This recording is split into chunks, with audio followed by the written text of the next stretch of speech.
এবার আমর ইবনুল আস ওনারা জেরুজালেমে আসলেন। সাহাবায়ে কেরাম সবাই অবস্থান করতেছে, কিন্তু কেউ কোনো আক্রমণ করে না। খ্রিস্টানদের এক পাদ্রী রাত্রিবেলা বুদ্ধি করলো যে আমাদের ঈসা নবীর মূর্তি, তাদের ঈসা নবীর মূর্তির নাক বানানো ছিল, মূর্তি বানানো ছিল জেরুজালেমের চৌরাস্তায়। খ্রিস্টান পাদ্রী রাত্রি 12টার পরে আইসা ঈসা নবীর মূর্তির নাকটা ভেঙে ফেললো।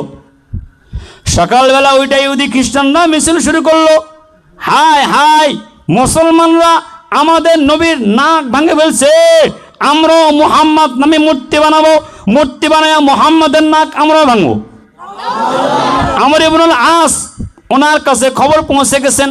উনি বলে, না রে, আমি আমর ইবনুল আস থাকতে আমি আমার জীবনে তাজা নাক দিতে রাজি আছি, কিন্তু নবীজের নামে কোনো মূর্তি বানাইতে আমি রাজি না। আর আমরা কই আমাদের স্বাধীনতার স্থপতির নামে জায়গায় জায়গায় মূর্তি হোক, আমরা রাজি আছি। তোরে ফেরেশতারা তো লাত্তাইব, ইবলিসও কব আমি তো এক ইবলিস আছি, তুই আবার কোন ইবলিস? কথা কয় না কেন, কথা কয় না কেন? মূর্তি বানানো হালাল না হারাম কন?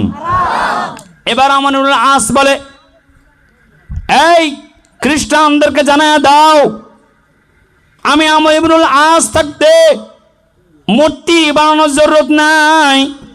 আমি নবী আমার নবীর ইজ্জতের হেফাজতের জন্য আমি আমর ইবনুল আস তাজা নাক দিতে তৈয়ার। খবরটা খ্রিস্টানদের কাছে পৌঁছে গেলে খ্রিস্টানরা খুশি হয়ে যায়। মুসলমানদের সেনাপতিদের যদি নাক কাটা যায় তাহলে মুসলমানরা পরাজিত হয়ে যাবে। আল্লাহ বলেন, ওমাকারু ওমাকারাল্লাহ আল্লাহু খায়রুল মাকিরিন। আল্লাহ বলেন, তোদের ষড়যন্ত্র যেখানে শেষ, আমার আল্লাহর ষড়যন্ত্র সেখান থেকে শুরু। সুবহানাল্লাহ কয় না কেন? এবার সবাই রাজি হইল, মুসলমানের সেনাপতির নাক কাটা হবে রে। জেরুজালেমের চৌরাস্তায় প্রায় 2.5 লক্ষ খ্রিস্টান এক জায়গায় হয়েছে, মুসলমান সেনাপতির নাক কাটা যাবে। সবাই খুশি হয়ে গেছে, সবাই কান্দে, কিন্তু আমর ইবনুল আস উনি কান্দে না, ওনার মুখে হাসি।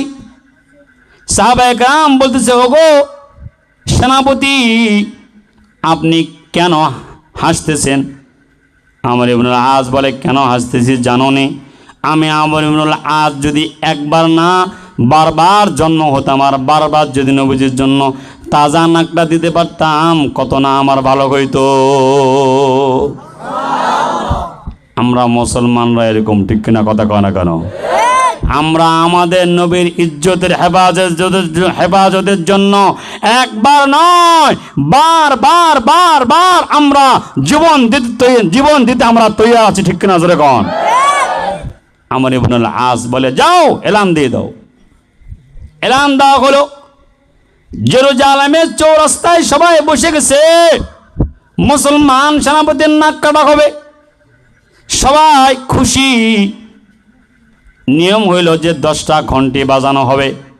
10টা ঘন্টি বাজলে 10 নম্বর ঘন্টিতে মুসলমানের সেনাপতির নাক কাটবে।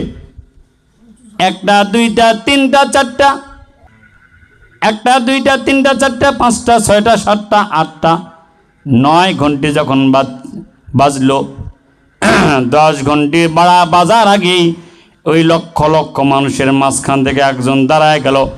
দাঁড়ায় বলে, খবরদার 10 নম্বর ঘন্টিটা বাজাও না, আর মুসলমানের সেনাপতির নাক কাটিও না। সবাই তার দিকে চায় রয়েছে, বলে কেন? বলে এই জন্য কাটিও না যে ঈসা নবীর যে মূর্তি বানানো আছে জেরুজালেমের চৌরাস্তায়, আমি পাদ্রী ঈসা নবীর মূর্তির নাকটা গতকাল রাত্রে ভাঙছিলাম। আমি দেখতে চাইলাম যে মুসলমানরা কেমন, কিন্তু আমার জানা ছিল না মুসলমান যে নিজের রক্ত দিয়ে হলেও তার নবীর ইজ্জতের হেফাজত করে। এই 2.5 লক্ষ খ্রিস্টান, যে সকল মুসলমানরা নিজের জীবনের চাইতে তার নবীকে বেশি ভালোবাসে, এর চাইতে আর সারা ধর্ম কিছু নাই। খ্রিস্টান বলে আশহাদু আল্লা ইলাহা ইল্লাল্লাহ ওয়া আন্না মুহাম্মাদার রাসূলুল্লাহ।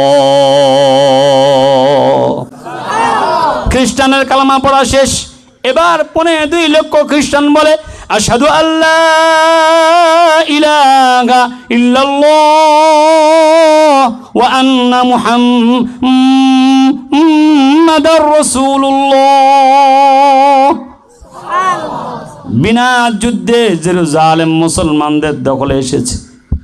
এই জন্য ভাইয়েরা আমার, আজকেও যদি আমরা এই এলাকার যদিও আমরা চরে থাকি, কিন্তু আমরা বলতে চাই বিশ্ব নবীর জন্য যে কোনো মুহূর্তে 18 কোটি মুসলমান ফাঁসি দৌড়তে যাইতেও আমরা কোনো দ্বিধাবোধ করব না। কথা ঠিক কিনা?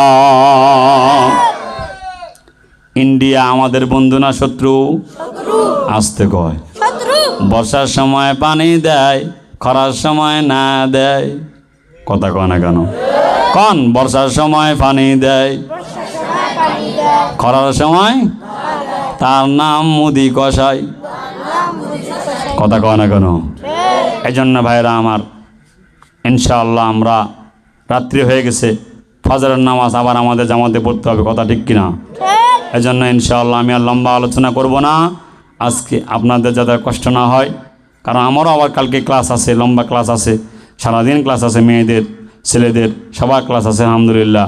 এই জন্য আসলাম আলহামদুলিল্লাহ। এই সংক্ষিপ্ত সফরে আপনাদের সামনে যে বসতে পেরেছি, আপনারা যে এত সুন্দর আয়োজন করেছেন, আল্লাহ আপনাদের সবাইকে কবুল করেন।